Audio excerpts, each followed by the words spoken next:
Hello, everyone. Hello, everyone. Welcome to Inspiring Time with Juliet, live on Moriah Radio and Moriah Television. This is your host, Juliet Hammond here. This week, we are celebrating the International Women's Day. We call it the IWD, which was first started in 1911, believe it or not. Many organizations and governments across the world, they mark this occasion to celebrate the roles and the rights of women across the world. Today, we'll be looking at Women's Day. And we're going to be asking the question, is it our time yet? Are we winning? Or are we still where we are, a long time ago? And to help me to discuss this topic today, I have some remarkable women, some exceptional women, that are with me. And I just want to first of all introduce the first person. The first person here, I've got the Lioness. She is a talk show host. She's a community women's leader and an advocate for women. And I've got also Apostle Mary Stella Boma. This lady is the general overseer and founder of the Living Waters and Fire Ministries. I've also got Rosalind Irobu, a lady that is a minister and founder of Genesis Child Care Services here in United Kingdom. And also I have finally Buki Adesunloye. This lady is a fashion designer and she is a business analyst, an entrepreneur by herself. So the first question today is, ladies, you are welcome to my show. God bless you all. God bless you. God bless you. God bless you. Now, you're going to tell me a little bit about yourself. You're not just telling me, you're telling the world, people that are listening to us, and also those that are also watching us. Who are you? Tell us a little bit about yourself. I'm going to go first to the Lioness to tell us a bit about herself. God bless you. You are picking the talkative to go first. Oh my God, that means we are going to sleep here today. Now, That was the reason. we are going to sleep here. It's my first time in your show, so maybe that 30 minutes of the show is my introduction. Maybe next week we do the show. Anyway, ladies and gentlemen, ladies and gentlemen, I'm happy to be here. My name is High Chief Tenda Adaikechukwu. I'm popularly known by my brand name, which is the Lioness. I am a mother. I'm a nurse, registered nurse, and I'm an MC and comedian. I wear so many caps, like she said. I am a community leader. I'm a women leader. I'm ambassador for so many organizations and brands. And tonight, I'm a guest speaker in this wonderful, wonderful International Women's Day. So sit down and hear the lioness roar in the few more minutes. Thank you. We can't wait. We cannot wait. Oh my goodness. And Buki, please tell us a bit about yourself. This woman, you carry so many caps. Yeah, you're absolutely right. I just want to say thank you so much for inviting me on your show today. And my name is Buki Adesunloye. I carry so many hats, like you mentioned, but I'm just gonna, just mention a few because of time and everything like that. I'm an entrepreneur. I am also a counselor. I'm a graphic designer and also a fashion designer and a fashion tutor. So that's what I'll say for now, so that we don't waste too much time. Yeah. You're welcome to my Thank you. show. Rose, please tell us. Rosalie, she's been in my show before. You tell us, remind us, please, a bit about you. Oh, thank you, Juliet. It's an honor to be invited once again on your wonderful show. As you've said, my name is Rosalini Regbu. I'm a mother, and I am also a founder of Genesis Child Care. And also, I am also a leader of a prayer group called Redeemer Prayer Group. And yes, I also participate in a lot of charity events, and I support a lot of charity organizations. So this is the little thing that I do within the community. Thank you. That's brilliant. That's okay. And finally, Apostle Mary Stella, please tell us a bit about yourself. Good evening, everyone, and thank you, Apostle Juliet, for giving me this opportunity. It's such a pleasure to be here. My name is Apostle Mary Stella. Like you said, I'm founder of the Living Waters and Fire Ministry. I'm also an ambassador for Liberty Bible College, and I'm a mother of 7. Hallelujah. And Amen. yeah, I also work in real estate. I delight in accommodating, giving out accommodations, and I try to support my community as much as I can by working with various charities. It's a pleasure to be a woman, and I just celebrate this day. I celebrate the women all over the world. Thank you again for this platform. Wonderful. What? That's okay, Apostle. You're welcome. I mean, we're talking about Women's Day, and we're looking at how far we've come. Is it our time? What does International Women's Day? What does it actually mean to you personally, Buki? Please. Well, for me, International Women's Day is, I'll first of all go into history, even though you mentioned that for me personally, but let me just go into history just for us to just, get an idea of what it actually means. According to history, women, women, they fight for the freedom of the right that we all enjoy today, if you know that. And more than 100 years ago, women were not given the right to vote. They cannot be a member of the parliament. They don't have access to receive proper medical attention. And even up to today, some parts in Nigeria, which I know some of us know, female children, I mean, their parents, they don't let them get education up to today in some part of, I think like northern part of Nigeria. I'm not sure if I'm right about that, and so they don't have access to education. So so women, so the list go on, and so many things that women have been deprived of not being able to gain access to, and so women have to fight to have access to many of these things. So I think some years ago, I can't remember the exact day, a woman by the name Clara Zetkin, the leader of the Democratic Party in Germany, she proposed that every year in every country, there should be celebrations of women to praise for women's demand to honor their achievement and equality. So personally, for me, Women's Day is a day for everyone, inclusive of men, to acknowledge the impact that women have made in the society, their strength, their power, their skill, and their caring spirit. So we have to acknowledge them and give them a praise for everything that they've done. So that's just my own little knowledge about what Women's International Day is all about. That's wonderful. You just told us a little bit of the history of Women's Day. I know it was founded in 1911, and it didn't. They didn't make more noise about it. I think it was kept quiet for a while, and and someone said, "Please, we need to celebrate women. We need to make sure that women understand why we are celebrating ourselves, the rights we have now, and the role that we play, not just in the society but in the homes as well." Yeah. So for you, the Lioness, what does it mean? What does the International Women's Day, what does it mean to you? Like I said, it's my first time here. I don't know if the audience are just Nigerians or people from all over the world. Everybody. Okay. Because sometimes I speak my language, and they speak my broken, join and make the team they enter well.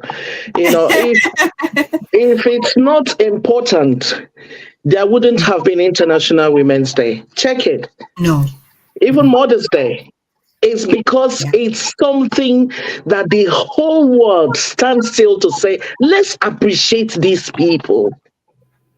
It's because there was Mother's Day, you see fathers come there, why fathers, they just now managed to fix them somewhere.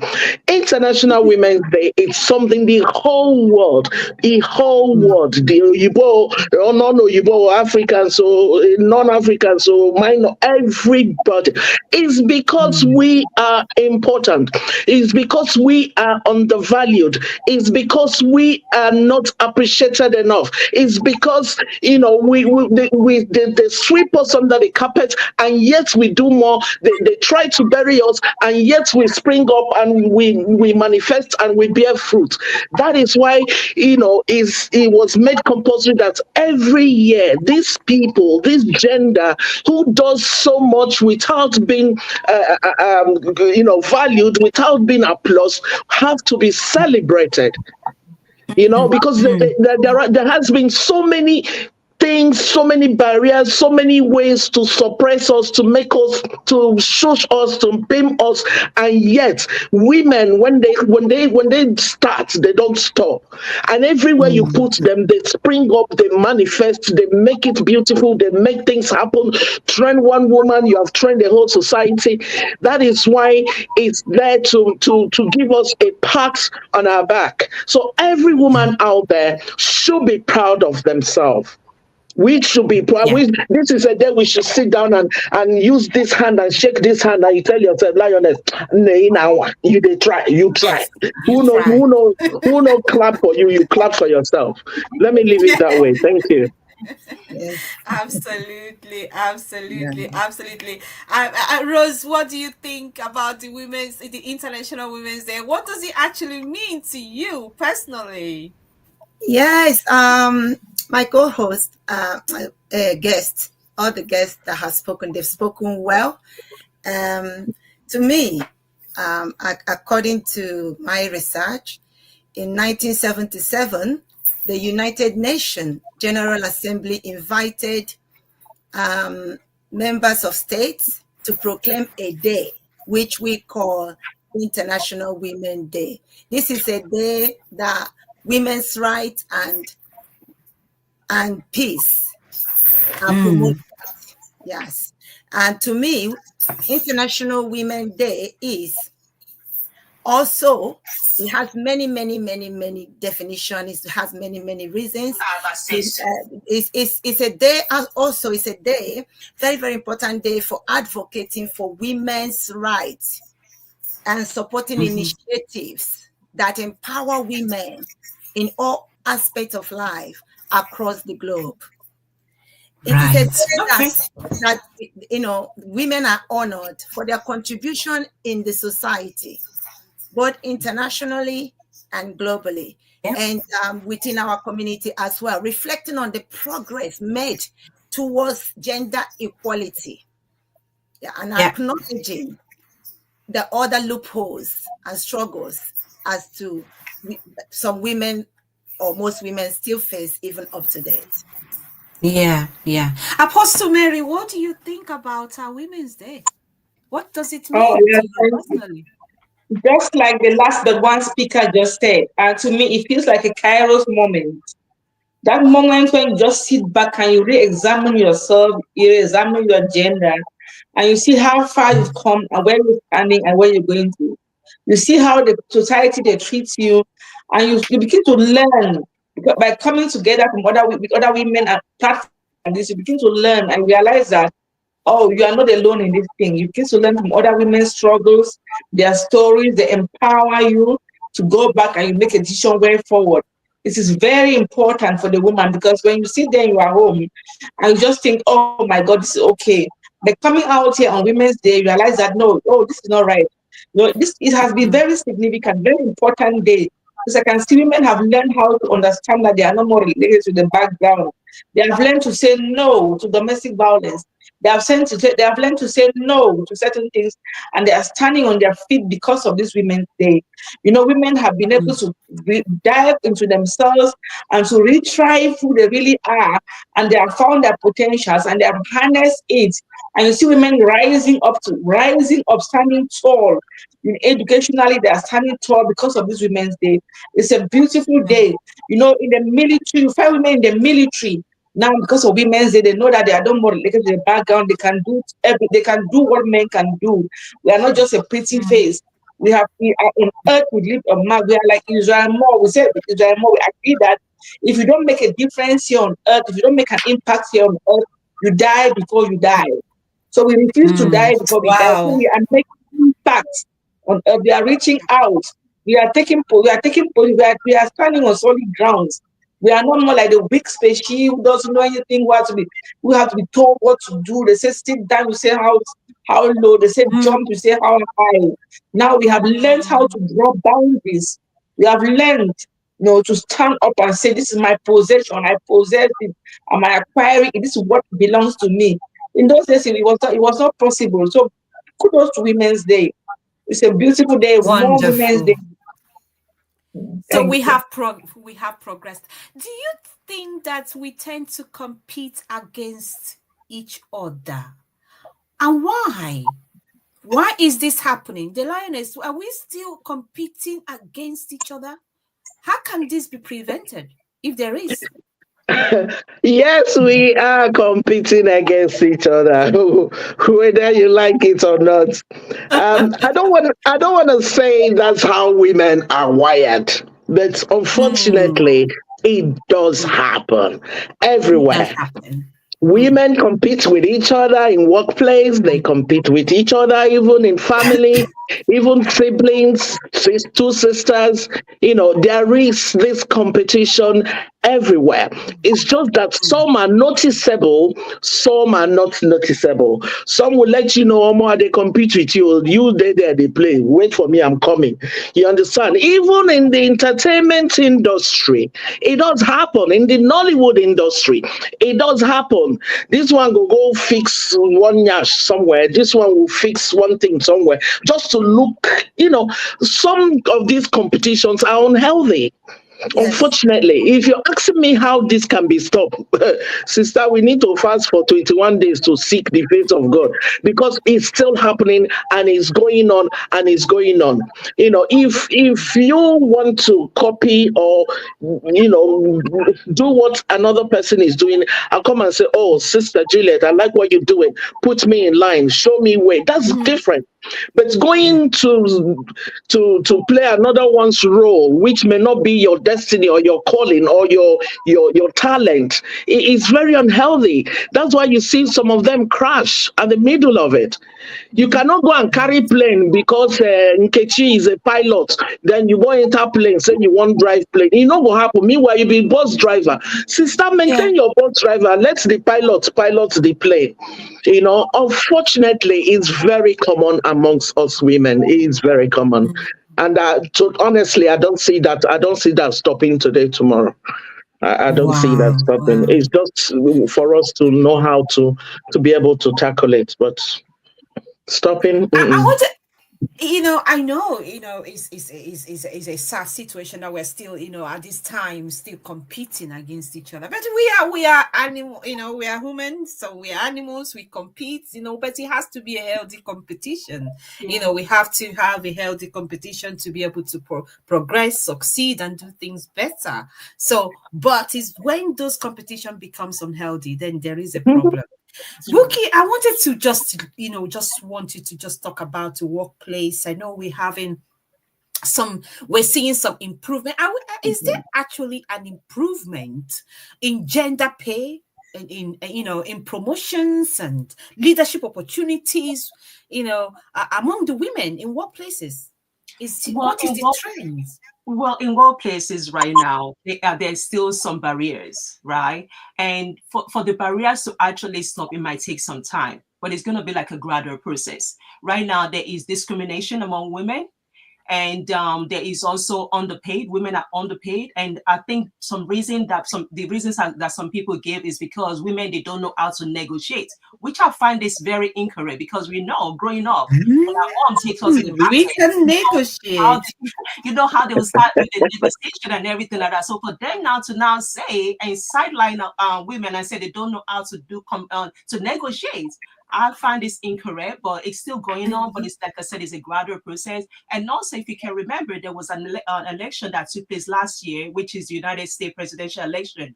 With everything that our Kamala Harris said, still people were not ready for the American people. They were not ready for female presidents. Yes. You understand? And we are where we are right now in regards to Trump. I'm not saying that the administration of Trump is not fine or is not okay, but at least men, they were not ready. Even the word, we are not ready for a female Ready president, for the you know. women. And we know that what's her name?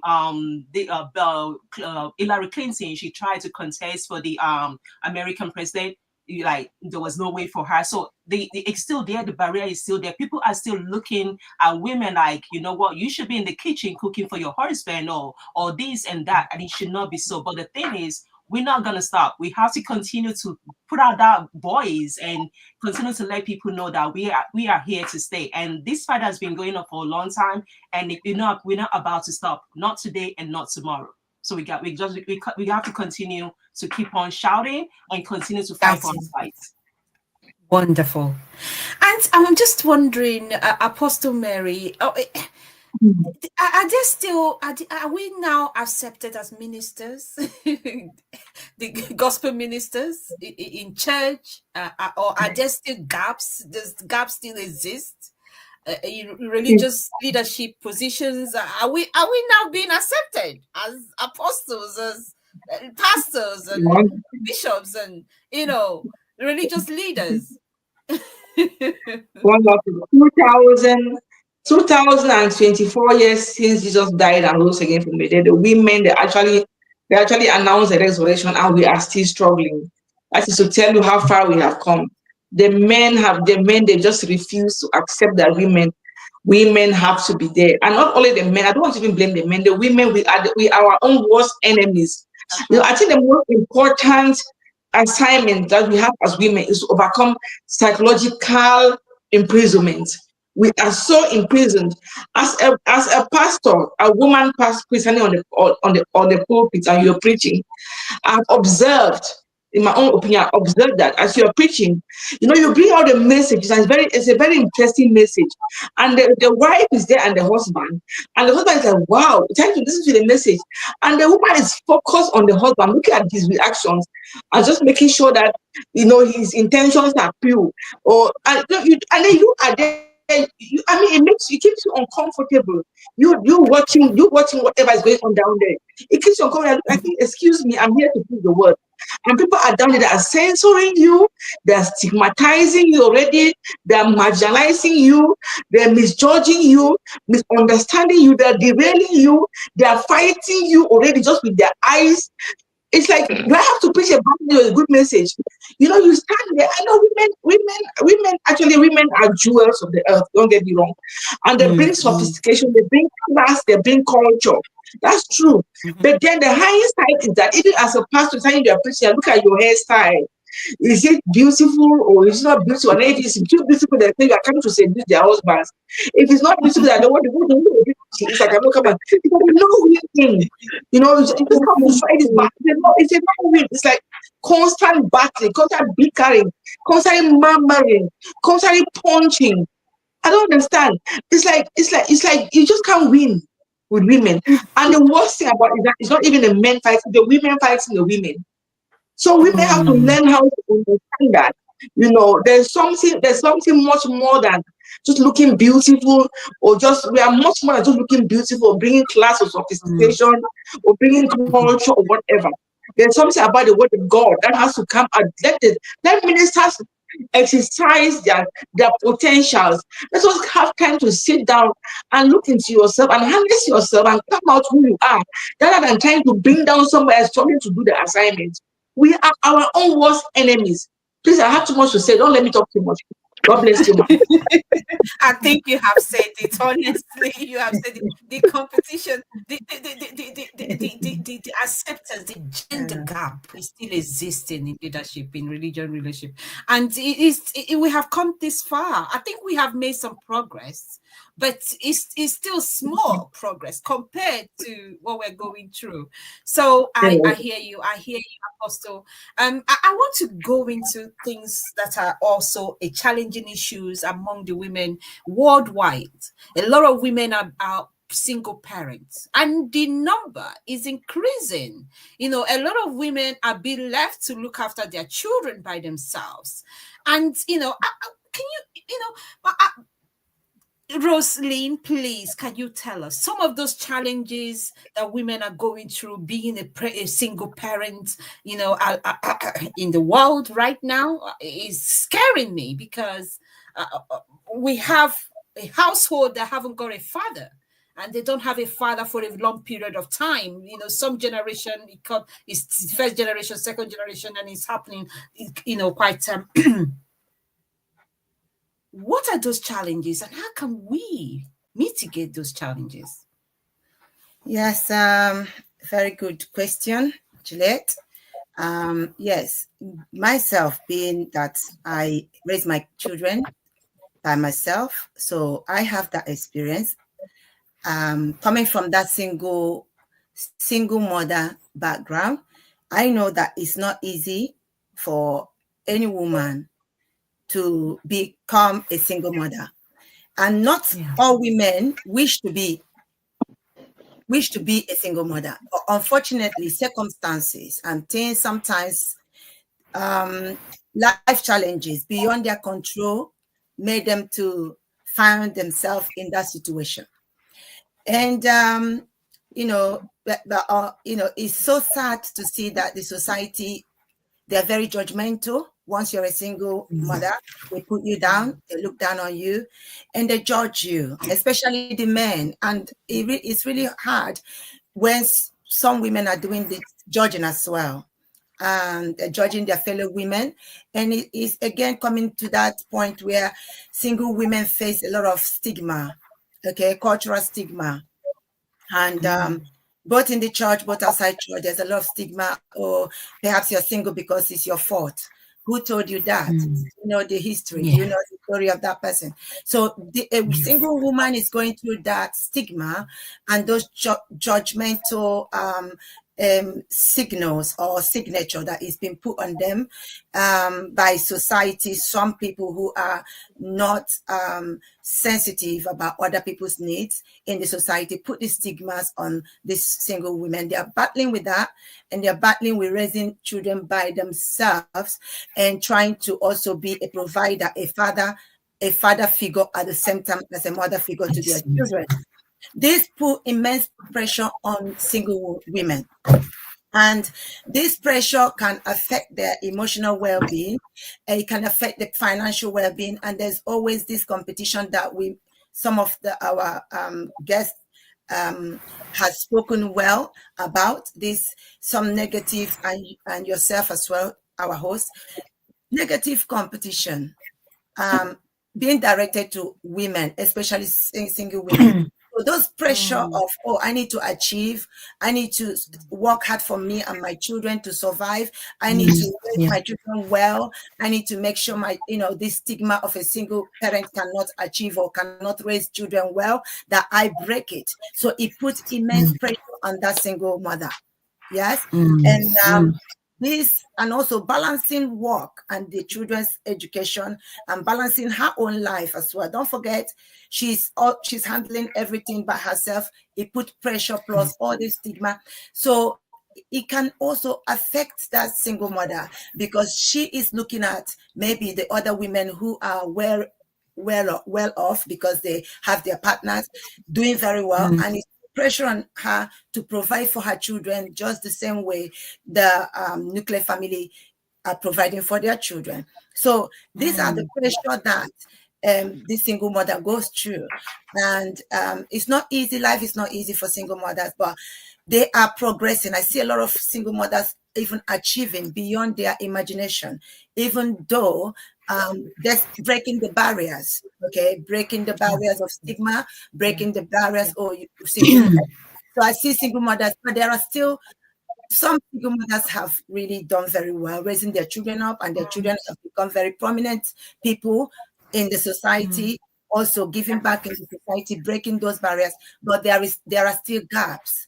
They still need support. They need support of the government. They need support of their friends and family and the society, so they can continue to withstand and strive and overcome the challenges of singleness or of being a single mother.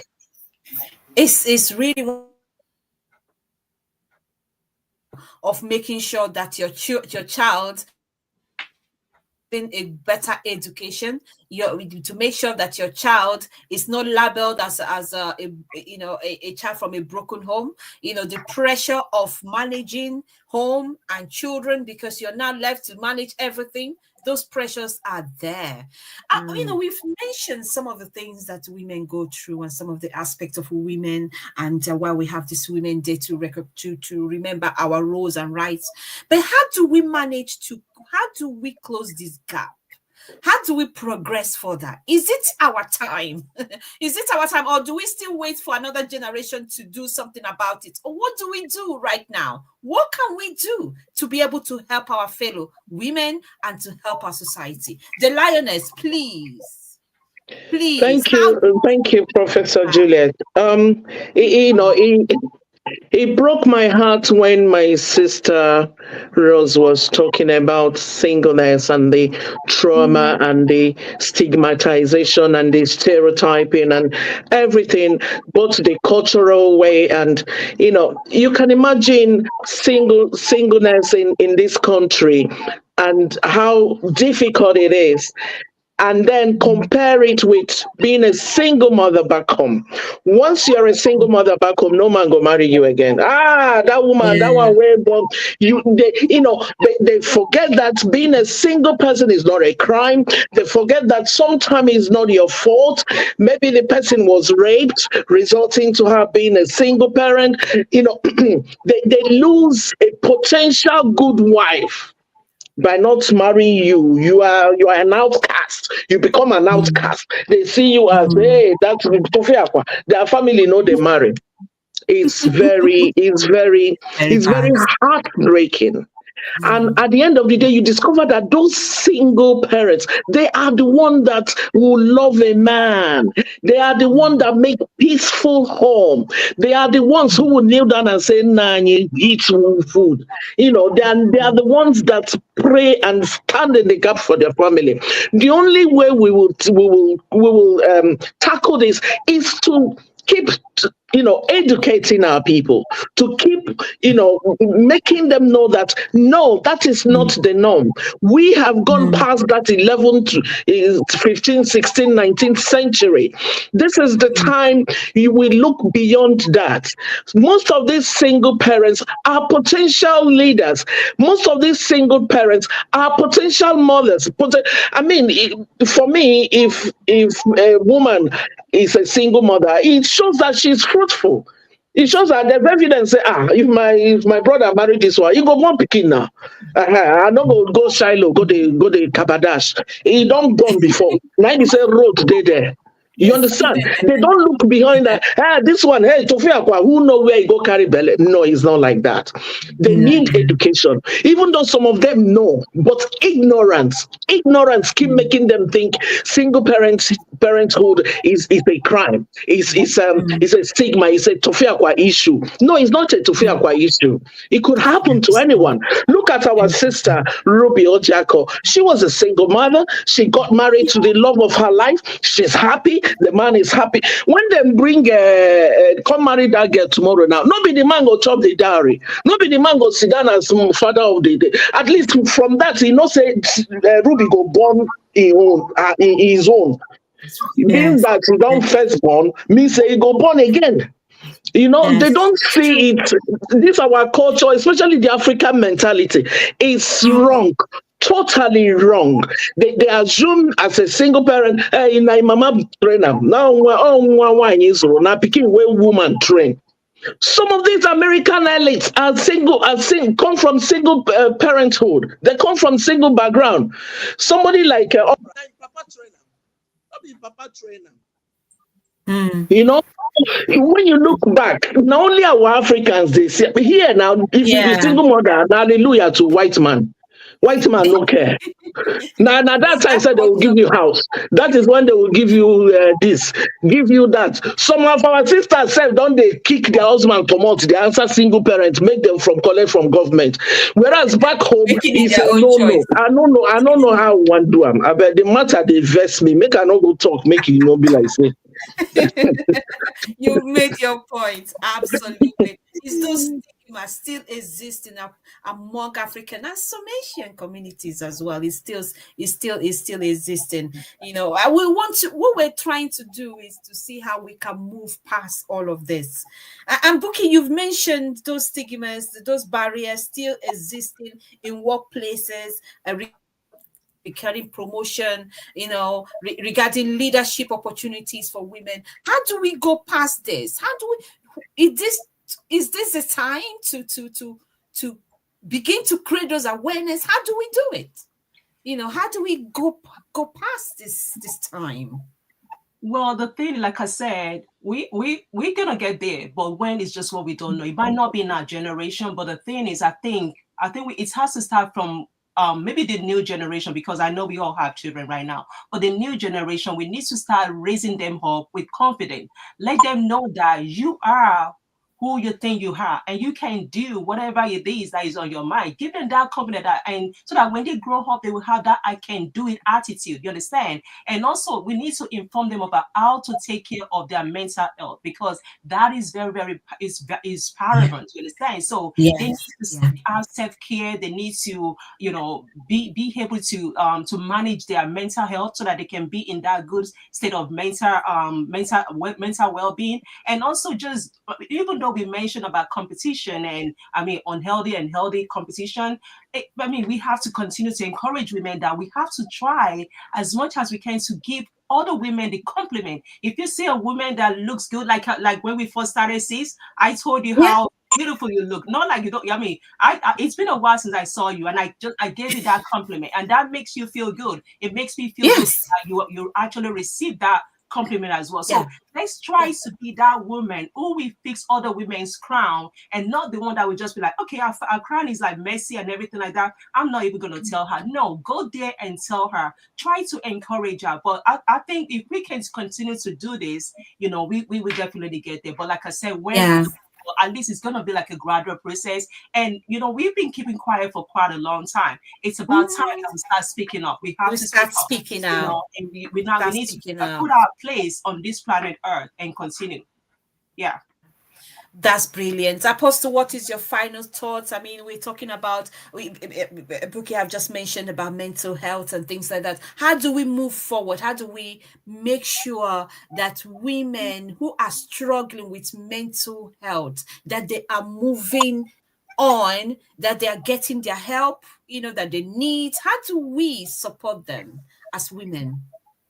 Well, I just want to thank God as well for platforms like this as well, just to remind women out there that their elegance and their elegance on earth will give them the opportunity not to settle for mediocrity. They have to be able to stand on that, no mediocrity, and they have to be contented with that and be well orientated on platform. Like they should learn, they should connect women's associations. My prayer for them is that though they may not flourish, like the woman of God was saying about single women, I want to encourage every woman out there that though you may not flourish at this time, know that your cup will surely overflow in due season. So be a woman of faith, stand and have tenacity in your purpose. My advice to all the whole world is to empower these wonderful women out there, and they may be able to achieve their dreams. May the world hear us and empower women wherever you are, whoever women is around you. Just look into their lives and empower them. We need to be empowered because we are the mothers. We nurture all this. We nurture creation. We are the mothers of the earth. Hallelujah. I want to tell the word to the good women out there that some things are always going to be unfair. Hallelujah. And they are going to be out of control. But we have to focus on the things that we can fix. So that and rather than the things that we cannot fix. So we can have a rest. Those seasons are there for a reason. We must have a season of rest. Focus on what you can fix and what you cannot fix. You've got the power of serenity. That's brilliant. Thank you so much, Apostle. Just your final thoughts, Rose. How do we encourage women? How do we do that? How do we encourage women? I know Apostle has mentioned empowering them. How do we also encourage them? I would just say that my own contribution will be we can encourage women through this kind of talk show, engaging them, and also distributing this broadcast widely across to reach women across, even across the globe, if possible. Because when they hear everything that we discuss here, that will encourage them to learn and educate themselves. Also, putting a promotion through campaign, through gathering, maybe making a seminar or something like that to encourage women, to empower women. Create, we can call a seminar, something like that. And not only that, there's something else that is just in my mind that I really want every woman to be aware of. Bringing one another down is not the right way to go. Yeah. We need to empower each other. We need to support one another. We need to hold each other's hands. We need to tell those who have their husband, those who have partners, tell your husband, your partner, your sons to support women, to join hands to support women. Men should join hands to support us in what we're doing. And please, women, do not compete negatively against each other, because whatsoever we sow according to the Bible, that shall we reap. So if we need God to bless us and we want to prosper and we want all the good things that is happening to our sister to happen to us, we need to also love our sister's career, love our sister's ambition, support them, mentor them with love, and let us continue to form a community that supports one another in love, sincere love, and not the one that rips apart or pull down one another. That's my Wonderful. Thank you so much, my guest speakers. Wow, wow, wow. So many points have just come up from our discussion today. And, I am very proud to be a woman. I'm very proud to be a minister. I am very proud to be a charity worker. I am proud of what I do. I work Monday to Friday. I am proud for what I do. And I feel that, I'm proud for what I do because I know that what I do is making a difference in people's life in one way or the other. And what I will say to women is that let us find those things that make us or give us the opportunity to make a difference in people's life. That is where your joy, your satisfaction will come from. Do away with every negative competition. Choose the right ones. It's good to compete because by competing, we can do better in what we do. If you're going to do what the other person is doing, do it even better, do it in another way, but do it better. Let us make sure that we are connecting. It's very important that we are networking, because through networking, we can empower one another, we can raise awareness, we can make a difference, we can lift one another up. Those are the things that come from being a woman. Let us be proud of who we are. And for those that are struggling, seek help. There are help out there. Get attached. Talk about things. Help with your mental health. Seek, if it means, whatever it is, exercising, eating well, whatever it is, do it so that you will be able to manage your own mental health. We have come a long way. We have come a long way. I have seen things better than it used to be. I have seen things go worse than it used to be. But wherever we are right now, we can improve. I'm telling you, we can improve. And I tell you, all the guests that I have today, they are working towards improving where we are. And I just want to applaud you.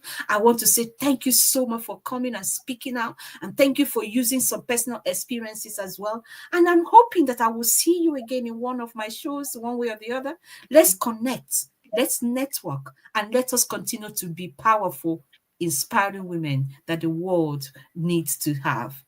Thank you so much. And happy International Women's Day. Have a wonderful evening. God bless you all. Thank you so much. Thank you. See you again next time. Thank you. Happy Thank you so International much. Women's Day to everyone. Everybody. Watching out there on the platform.